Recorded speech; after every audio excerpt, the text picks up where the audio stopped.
She sat at the kitchen table with a $300 bill staring back at her, and all she could think about was the piece of bread. A single piece of rosemary bread. That was her entire dinner. Not a choice. Not an accident. A deliberate statement made in a restaurant in Houston with 12 people watching. Let me back up, because you need to understand how someone becomes willing to upend their entire family to protect their own name. You need to understand what happens when love gets mistaken for obligation so completely that your own child stops seeing you as a person at all.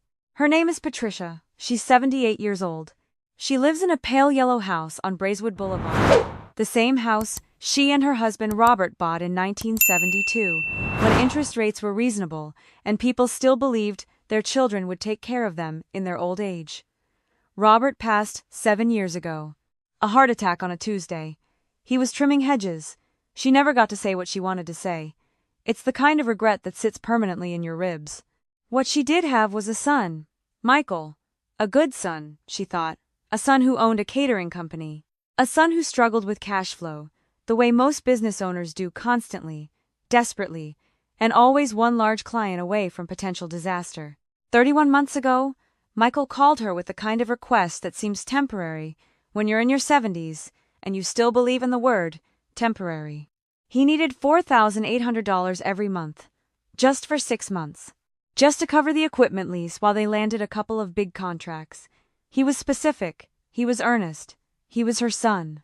I want to pause here and talk about something, because if you've ever been a parent, if you've ever had someone ask you for help in a voice that suggested they had nowhere else to turn, you know exactly how this decision gets made.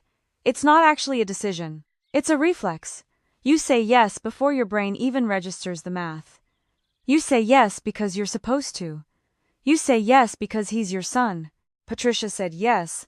The money came from her account every month like clockwork. 6 months became 9. 9 became a year. At 18 months, there was never an awkward conversation about it. Nobody sat down and said, "The situation has changed. When will this end?" That's how dependency blooms. Not through one enormous demand, but through a favor that quietly, incrementally, becomes permanent. By month 20, Patricia had stopped even thinking about it as something temporary. It had become part of her identity. She was the mother who helped. She was reliable. She was, perhaps most importantly, necessary. And here's the thing about necessity, it can feel a lot like being loved, at least for a while. But then something happened that nobody predicts. Michael's business credit line needed renewal. A bank officer called him and said, "We'll need additional collateral," Michael told Patricia. Patricia talked to her attorney. The attorney said, and I want you to remember this phrase because it matters, "Help him if you want to, but don't become structurally necessary." Patricia laughed that off. "He's my son," she said. And the attorney, who had clearly heard variations of this conversation 100 times, said something that Patricia would carry for the next 3 years. "That's exactly why you need an end date." She didn't listen. She pledged a certificate of deposit she'd been saving for emergencies. She signed papers she didn't fully understand. She became not just a mother helping her son, but a legal guarantor of his business. When Michael sent flowers and said, "Mom, I don't know what we'd do without you," she felt valuable. Indispensable. She didn't recognize the shift. She didn't understand that she'd moved from being helpful to being financially integrated into a family business that wasn't her responsibility and never should have been. She was 75 years old, living on a fixed income, and she had quietly pledged the financial safety net she'd been building for decades. 23 months into this arrangement, Michael called and said, "Claire has planned my 49th birthday dinner. It's going to be elevated. Upscale place in Montrose. She picked a restaurant that does tasting menus. I'd love it if you came." Patricia said yes immediately. She wanted to be included. She wanted to see her son celebrated. She wanted him to see her there, to look across the room and think, "My mother came. My mother is here." This is something we do. We manufacture meaning from small gestures when we're desperate to matter to someone. She spent the afternoon before the dinner getting ready in a way that felt, frankly, silly. She was 78. She wasn't trying to impress anyone.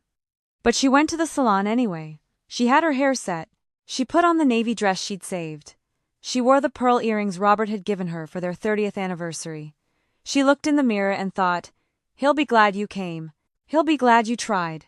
If you have ever prepared yourself carefully to matter to someone, if you've ever spent time on your appearance hoping someone would notice and approve, you understand the specific vulnerability of that moment.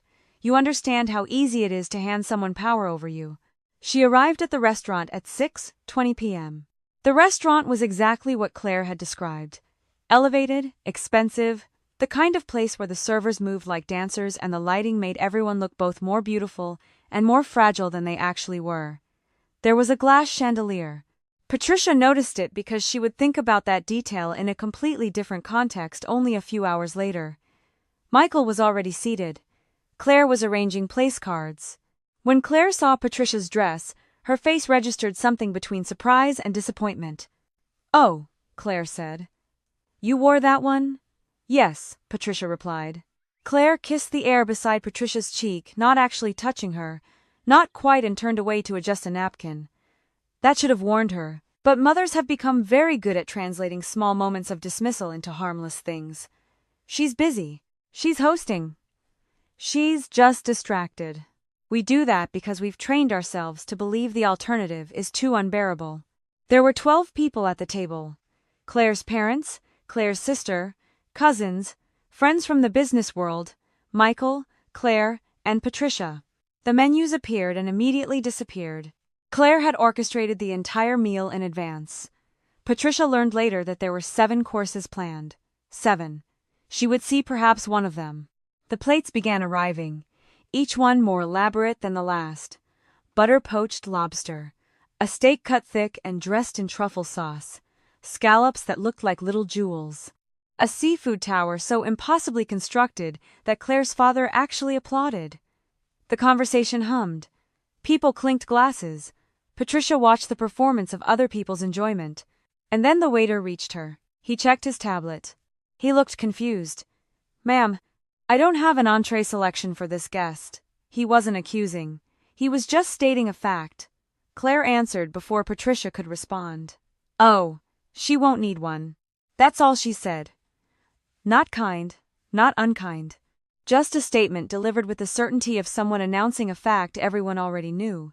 Patricia thought she'd misheard. The waiter hesitated. Would she like to order now? Claire smiled at him. A real smile. Warm and genuine in a way she hadn't directed at Patricia all evening. "She eats very simply," Claire said. "Bread is fine. Maybe soup." Heat rose into Patricia's face. Her fingers went cold.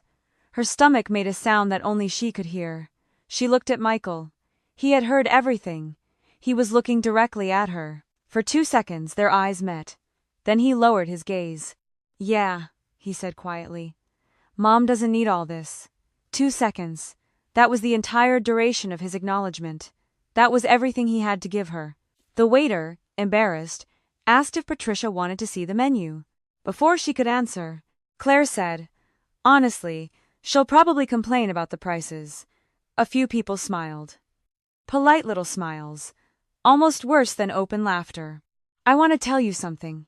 In that moment, Patricia could have ordered anything at that table. The point wasn't whether she wanted lobster. The point was that she had been purchasing that lobster, metaphorically, for the last 2 years and 8 months. She had been the invisible architect of this meal, this restaurant, this lifestyle that allowed Claire to believe she deserved to be served scallops while her mother-in-law received bread. Claire had never worked a day in the catering business, but she'd gotten very comfortable spending the money that Patricia's account made possible. One piece of warm rosemary bread appeared in front of her. She picked it up, she ate it. She remembers that detail, that it was rosemary, that it was warm, because grief and humiliation do strange things to how memory works. They sharpen insignificant details into monuments. And what Patricia felt in that moment wasn't rage exactly. It was distance. Clean, quiet distance. A wall made of realization. Let me tell you what she understood in that moment, because this is the part that most people miss. Patricia realized her money was no longer help. It had become expected revenue. She wasn't her son's mother who happened to support his business. She had become a feature of his operating budget. And when she showed up to be seen, to be thanked, to exist as a person at his table, she became an inconvenience. A mouth to feed that wasn't worth the cost. That was when she understood that her support had transformed into something else entirely. It had become power, but not her power. It was power she had given away so thoroughly that she no longer owned it. And sitting at a table with 11 other people who were enjoying her daughter-in-law's generosity, funded by her own savings, that's when she understood she needed to take it back. If you have ever realized, suddenly and completely, that someone was using your love as currency, if you've ever understood in a single moment that someone had confused your sacrifice for weakness, then you know the specific kind of clarity that comes after humiliation. It's not confused. It's not emotional. It's the clearest you've ever been. At 8:04 p.m., dessert arrived. Then the bill. Claire slid the leather folder toward Michael and whispered something to him. Not quietly enough. Patricia heard. Use the business card. Your mom's transfer clears Monday. That sentence spoken just loud enough for Patricia to hear, just quiet enough that she could pretend she hadn't. That was the moment. That was the turning point. Not anger. Not even hurt. Clarity. Michael leaned toward her later. You okay? He asked. Too late. Too quiet. Too small. Patricia said. I'm fine. He frowned. You look upset. And here's where I have to pause, because this next thing that Michael said, this is the sentence that would unravel everything. Don't make tonight difficult. Don't make tonight difficult. As if her sadness, her hurt, her realization that she had been used and mocked, as if all of that was her problem to manage so it wouldn't interrupt his evening. That sentence settled something in Patricia. For years, she had made everything easy. Easy when payroll was short. Easy when his first expansion ran over budget. Easy when Claire decided their car was suddenly unsafe. Easy when he needed equipment to land 2 large contracts. She had made life easy so consistently that her effort had become invisible. People adapt to comfort extremely quickly, especially when someone else is paying for it. Her labor had become the baseline. The absence of her labor would feel like punishment, not because it was punishment, but because he had forgotten what life felt like without it. Patricia stood at 8:27 p.m. Michael followed her out. You're leaving before coffee, he said. Claire spent weeks planning this. Patricia looked at him. He was 49 years old. He was the son she had raised, the boy who she had sent to soccer practice and helped with homework and believed in unconditionally. He was also a man who had watched his wife mock her mother and did nothing. He was a man who wanted her to stay and smile and pretend everything was fine so he wouldn't feel uncomfortable. She said, Yes, I'm leaving. In the lobby, Michael said, You know how you get. And that was when Patricia saw him clearly. She saw him at 8 years old standing outside school without his coat because he'd lost it and was too embarrassed to tell her. She saw that same shame in his face right now. But she also saw the 49-year-old man in front of her, old enough to know better, old enough to have made a choice different than he did. He was old enough to have defended his mother. The feeling that came was not rage. It was distance, clean, quiet distance. No anger, no burning, just absence. No, she said. I don't think I do.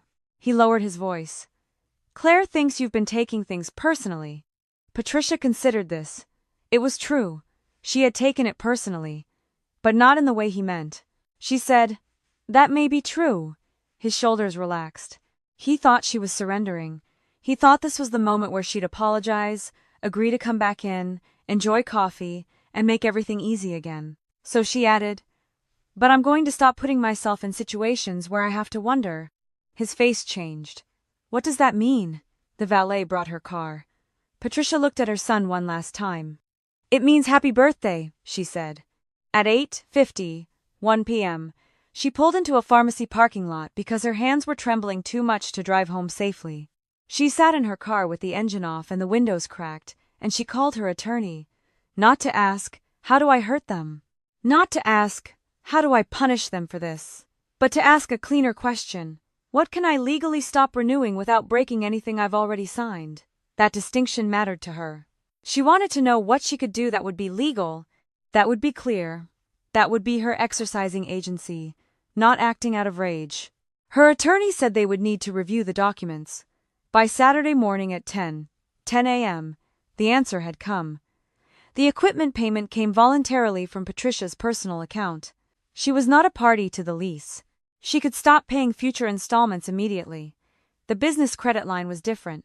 Her savings remained pledged until the current term ended. She couldn't pull the collateral away mid-agreement just because she was angry. But when the term came due, she did not have to renew it. So Patricia did two things. She gave formal written notice to the bank that she would not renew her collateral pledge when the time came. And she stopped the automatic $4,800 transfer. For the first time in 31 months, she took control of her own money. She also moved her family emergency fund into a separate account. For years, every emergency seemed to have Michael's name on it. Maybe, she thought, her own emergencies deserved a turn. By 6:12 p.m. Saturday, Michael had texted, "We should talk before this gets blown out of proportion." I want to emphasize what that sentence reveals. When someone hurts you and then immediately insists you're making their hurt into a bigger problem, they are trying to control the narrative. They're trying to make your reaction the story instead of their action. Patricia had spent years politely stepping into other people's narratives, agreeing to tell the story about what she'd done wrong or overreacted to. Not anymore. Monday morning. Patricia sat across from her banker at 9:07 a.m. "You're certain?" he asked. She nodded. "This may significantly reduce your son's available credit when his line comes up for renewal," the banker said. "He may need replacement collateral," Patricia said. "I understand." The banker studied her for a moment. He was older, maybe close to her age. He asked something that nobody else had asked. "Has anyone pressured you about your finances?" Patricia's throat tightened. Not from fear, from relief. Because someone had finally asked the correct question. She said, "Not pressured exactly, but people have become very comfortable assuming my participation." The banker nodded slowly. Then he said something Patricia wished someone had told her 30 years earlier. Family support is safest when it has three components: an amount, a purpose, and an end date. Three things love often forgets: amount, purpose, end date. She signed at 9:23 a.m. It was done. At 10:02 a.m., Michael called. "What did you do?" he asked. Patricia said, "I stopped making the equipment payment." His voice pitched up. "You know we need that." She said, "You need equipment. That doesn't mean I need to pay for it." He tried again. "Mom, come on." And Patricia said something she'd been learning to say. "No." The word felt almost physical. Small but solid. Unmovable. Just no. "Is this because of dinner?" Michael asked. Patricia said, "Dinner clarified something for me," he said. "Claire apologized." Patricia said, "No. Claire said it was a misunderstanding." There's a difference. An apology names what happened. A misunderstanding is an accident. There's nothing accidental about what happened at that table. Silence. Then Michael's voice softened. He said something that revealed exactly how little he understood. "I'm worried you're making permanent decisions because your feelings were hurt." And Patricia, who had been trained her entire life to minimize her own pain, who had been taught that her hurt was less important than other people's comfort, said something she should have said decades earlier. "Yes, my feelings were hurt. And I can still read a contract." Those two things can be true at the same time. He changed tactics. "We're family. Families help each other." Patricia said, "You're right. Families do help each other. They also feed each other. They show up for each other." The silence after that lasted longer than any of the others. By Wednesday, the calls had become different. Less emotional. More tactical. "Could you make one last payment?" "No." "Could you keep your collateral in place for 6 more months?" "No." "Can we all meet and reset?" Patricia said. "Maybe. But money cannot be discussed at that meeting." Suddenly, the meeting became less urgent. That told Patricia everything she needed to know. When money was off the table, Michael's urgency to reconcile evaporated. That revealed the truth. The relationship he wanted to preserve was transactional. 2 weeks later, Michael came to her house alone. He looked exhausted. He said, "I didn't realize how much you were covering." Patricia nodded. He said, "We built some things around your help." She said, "I know that too." He asked, "What are we going to do?" And there it was. The question had shifted. Not what are you going to do for us, but what are we going to do? That grammatical shift contained his entire education. "What are you going to do?" Patricia repeated. Michael stared at her as if the question were unfair. Then something moved in his face. He said, "We may have to sell one of the delivery vans. Cut the private event division for a while." Patricia said, "That sounds like a business decision." He nodded. He looked more like himself than she'd seen in years. Real, challenged, capable. Let me tell you what happened after that. This is the part that matters because it proves something Patricia needed to understand. The disaster everyone predicted when she stopped paying was not a disaster. It was an adjustment. The business got smaller, but it also got healthier. Michael sold a van. He renegotiated vendor contracts. He dropped low-margin events that had been bleeding money. He and Claire moved into a smaller office. Claire hated it, but they survived. That survival proved something to Patricia that she needed to know. She had not been saving her son's life. She had been enabling a lifestyle that wasn't sustainable, and by removing her support, she forced him to become an adult. 3 months into the restructuring, Michael came to her again. He apologized. Not perfectly, not beautifully, but he apologized. He said, "I should have spoken up at that dinner." He admitted he had become accustomed to her help. He admitted the birthday dinner looked very different to him now than it had that night. Then he asked something vulnerable. "Are you ever going to help us again?" Patricia considered it. She said, "Maybe," and I could see the hope rise in his face. But then she continued, "If I help again, we write down the amount. We write down the reason. We write down the end date. No open-ended transfers. No using my savings as part of your operating plan. And if I say no, nobody calls me confused." Michael said. "That feels formal," Patricia said. "It is. We're mother and son. I'd like to stay mother and son instead of becoming your financing department." Then he asked about the credit line. "Will you renew the collateral?" Patricia said. "No. No lecture. No threat. Just clarity." "No." Michael's face tightened. He stood and paced across her living room. He asked the most important question he'd asked in years. "What are we supposed to do?" And Patricia, who had spent a lifetime making things easy, said, "You're going to figure it out. You're 49 years old. I have tremendous faith in your ability to solve your own problems." The following spring, Michael invited Patricia to dinner for her birthday. A smaller restaurant. No chandelier. No seafood tower. No performance. When the waiter handed her a menu, Michael said, "Mom, order whatever you want." Patricia looked at him. Then she looked at Claire.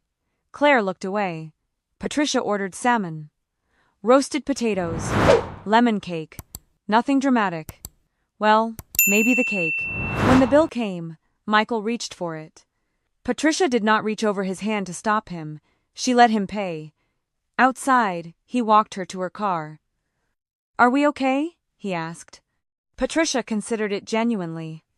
Then she said, "We're better." She did not return to paying his bills. She did not restore the collateral. She did not pretend his birthday dinner had been harmless. His life became his responsibility. Her life became hers. And the woman who once sat quietly at a table with bread while everyone else feasted on a $300 dinner, she was gone. Not because she became harder, because she finally understood that dignity is not something your family gets to serve you. It's something you bring to the table yourself. Here's what I want you to understand. People often call boundaries punishment when they benefited from you having none. That doesn't make the boundary wrong. It makes it necessary. If you're in a relationship right now where you're funding someone else's life while they treat you as inconvenient, if you're making things so easy that your effort has become invisible, if you're saying yes to things you haven't actually agreed to, this story is asking you something. What would it look like to stop? Not dramatically, not angrily, just clearly. And what if the person you're helping actually turned out to be far more capable than either of you believed? I want you to think about something. Is there someone in your life right now who's gotten comfortable assuming your participation? Is there a transfer you're making that nobody really discusses anymore? Is there a small humiliation you've been translating into something harmless? That's the choice in front of you. Not whether to be kind, but whether to be wise. Before you go, I want to ask you this. If you were Patricia, at what moment would you have stopped? Would it have been the dinner?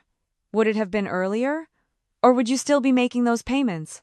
And more importantly, who in your life might be waiting for you to stop enabling them so they can finally learn to help themselves? If this story resonated with you, if it made you think about boundaries you haven't set or conversations you haven't had. I'd love to hear from you in the comments. Tell me, are you more like Patricia, or are you more like Michael? Have you ever had to stop helping someone to actually help them grow? Drop a 1 if you're Team Patricia, a 2 if you're Team Michael, or a 3 if this story hit you in a way you didn't expect. I'm curious where you're watching from too. What time is it where you are? What's your situation right now? Real stories come from real people having real conversations, and your comment means everything. If you felt the weight of invisible labor, if you've been in a room where you realized someone had stopped seeing you as a person and started seeing you as a service, subscribe. Because this channel is built on stories that matter, stories about boundaries, stories about becoming who you actually are when you stop working so hard to be who other people need you to be. New videos every week. Thank you for being here. Thank you for listening. For real. This is a fictional story inspired by real emotional experiences, fully rewritten and reimagined in Houston, Texas to create original content. Any resemblance to real people or events is coincidental.